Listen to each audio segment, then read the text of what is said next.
दोस्तों मोहनलाल नाम का एक बहुत गरीब इंसान हुआ करता था। वो था तो बहुत गरीब लेकिन उसके सपने बहुत बड़े थे। वो यूट्यूब पर मोटिवेशनल वीडियो देख करके करोड़पति बनने का सोच रहा था कि यूट्यूब पर सारे लोग सिखा रहे थे कि गोल बड़ा होना चाहिए, पर्पस बड़ा होना चाहिए। तो उन्होंने सोचा कि मैं भी अब करोड़ों कमाऊंगा और लाखों में खेलूंगा।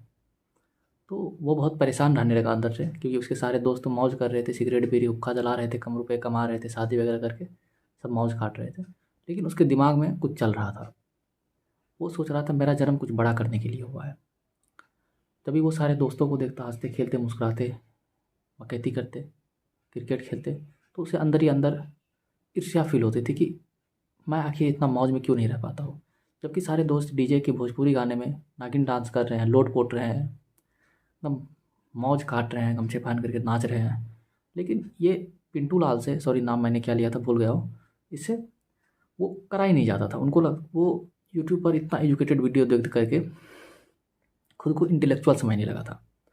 जब भी डांस होती वो पीछे जा कर के खड़े होकर के सबको देखता, सबको गौर करता कि आखिर इसका पर्सनैलिटी के बारे में विचार करता, सोचता। वो उस तरह का गाना पर डांस ही नहीं कर सकता था, उसको वो गाना ठीक ही नहीं लगता था। वो सोचता था कि ये दुनिया क्या है, ये वर्ल्ड कैसे बना है, हमारा पर्पस क्या है, खुश कैसे रहे और क्या खुश रहना ज़रूरी है। इस तरह के एब्स्ट्रैक्ट सवाल पर उसका दिमाग बहुत चलता था और वो उस चीज़ को हमेशा सोचते रहता था। जहाँ पर भी कुछ मौका मिल जाए तो वो उसको सोचता था कि क्या, क्यों, कैसे और कहाँ। वो सोचता बहुत था। असल में बात ये है, एक दिन बात यूँ हुआ कि शादी करने की बारी आई। फिर वहाँ पर भी उसका सारे दोस्त कर चुके थे, मौज काट रहे थे। फिर इसके दिमाग में आ गया कि क्या शादी करना ज़रूरी है, क्यों करें। तो सारे दोस्त से पूछा क्यों, क्या भाई। तो कुछ दोस्त बताए कि भाई ज़रूरत रहता है, फिजिकल नीड्स रहता है, हैं। तो सोचा कि इसके लिए शादी का क्या ज़रूरत है। सही बात भी है, शादी का क्या ज़रूरत है। तो उन्होंने शादी नहीं करी। फिर ये सोचते सोचते 30-40 साल तक तो मौज में रहे, मौज में कटे। सारे दोस्तों को कॉल घुमाता कि वो पिंटू भाई कैसा चल रहा है। बहुत बुरा चल रहा है भाई, बीवी बहुत कलेश करती है, क्या ही बताओ। बच्चे भी हो गए, पढ़ते लिखते हैं नहीं, सब लगता है नालायक बन जाएंगे। उसका भी टेंशन हो रहा है, स्कूल भेज देता हूँ। स्कूल में भेजने के लिए उसके लिए पैसा कमाना पड़ता है। बस इसी में ज़िंदगी कट रही है। तो उसको बहुत खुश होता था कि वाह अच्छा किए कि शादी नहीं की और बच्चा नहीं किए। लेकिन बात यूँ हुआ कि जब 50 साल आई, 50 साल के बाद उसके कोई दोस्त भी कॉल नहीं करने उठाने लगे, क्योंकि सब कोई अपनी ज़िंदगी में व्यस्त रहने लगे। बेचारा 50 साल का चिंटू फिर भी सोचा चलो कोई नहीं, मैं यहाँ पर यूट्यूब पर मोटिवेशनल वीडियो देख लेता हूँ। क्योंकि स्वामी विवेकानंद जी, नरेंद्र मोदी और भी कई महान महान सब लोग शादी नहीं किए हैं, तो वो सोचने लगा कि चलो ठीक है कोई नहीं, मैं इस कैटेगरी में आऊँगा। लेकिन दुःख की बात है कि ये इनसे कुछ ऐसे लक्षण हो नहीं, इसके अंदर थे नहीं, इनको नहीं। तो अब ये बेचारा पिंटू अकेले उदास रहने लगा। वो सोचने लगा कि मैं क्या करूँ, ज़िंदगी में क्या बच गया है। 20 साल की और ज़िंदगी बची है, क्या इस 20 साल में ऐसे ही मर जाना है या कुछ बड़ा नाम कमाना है। तो सोचा चलो नाम कमाना है, अच्छे तरीके से तो नहीं कमा पाया, बुरे तरीके से ही कमाएंगे। उसने सोचा कोई नहीं, मैं एक बैंक को लूट लेता हूँ, करोड़ों पैसे आएंगे। और ज़्यादा पैसे कमाने के मेरे ख्याल से कोई ऑप्शन भी नहीं है। हाँ किडनैप, इसको किडनैप करोगे दोस्तों, मेरे बाप के बच्चे को। चलो ठीक है मान लो उसको किडनैप कर लेते उठा करके। क्या करोगे, कॉल करोगे बाबा का नंबर, कॉल करोगे, आप तुरंत पकड़ा जाओगे। पकड़ा जाने के बाद खूब कुटाई होगी। तो ये सब ऑप्शन वो देखा कुछ है नहीं पैसा कमाने का, करोड़पति बनने का। तो वो सोचा यार और क्या करा जाए, बैंक तो लूट नहीं सकते। तो रियलिस्टिक था वो बंदा, थोड़ा पढ़ा लिखा था, समझदार भी था। पढ़ाई लिखाई तो की नहीं, ना ही जी निकाली, ना ही नीट क्वालिफाई करी, बस नॉर्मल ग्रेजुएशन कर रहा था। तो पिंटू लाल सोचने लगा कि भाई अब इतना उम्र हो गया, कोई शादी भी नहीं करेगी, है ना। देखने में भी नॉर्मल ही था, थोड़ा ब्लैक टाइप का था, थोड़ा काला था, और बॉडी वॉडी भी बहुत खट्टा खट्टा नहीं था।